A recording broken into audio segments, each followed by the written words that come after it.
কেউ কেউ কখনো কখনো উস্কানোর চেষ্টা করে, কিন্তু আমি বিশ্বাস করি দার্জিলিং এর মানুষ কোনো উস্কানিতে উস্কানি খাবেন না। মুখ্যমন্ত্রীর দাবি পাহাড়ে শান্তি অটুট। যদিও লেপচাদের অনশনের মধ্যেই সোমবার নতুন বিতর্ক দানা বেঁধেছে পাহাড়ে।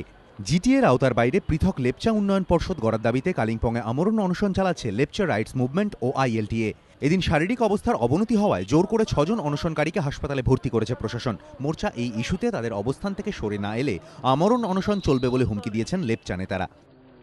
लेप्चा डेवलपमेंट काउंसिल जो हमको वेस्ट बंगाल गवर्नमेंट ने ऑलरेडी हमको दे चुका है, देने के बाद आज इसके ऊपर ऐसा पॉलिटिसाइज होने से, इसको राजनीतिकरण होने से हम लोग यहाँ के लेप्चा लोग दुखी है। राजनीतिक तौर से हम इस तरफ से मरने से अच्छा हम लोग ऐसे ही हम इकट्ठा ऐसा करके हमारे जान निछावर कर देंगे, इसलिए हम लोग यहाँ बैठे हैं। অন্যদিকে জিটিএর মধ্যে থেকেই কাজ করুক লেপচা উন্নয়ন পর্ষদ, এই দাবিতে রাস্তায় নেমেছে all India Lepcha central committee. সোমবার দার্জিলিংয়ের চৌরাস্তায় সভা করে মোর্চার অবস্থানকেই সমর্থন জানায় তারা, যদিও ওই সংগঠনটির সঙ্গে তাদের কোনো যোগ নেই বলে জানিয়ে দিয়েছেন এনপি লেপচা।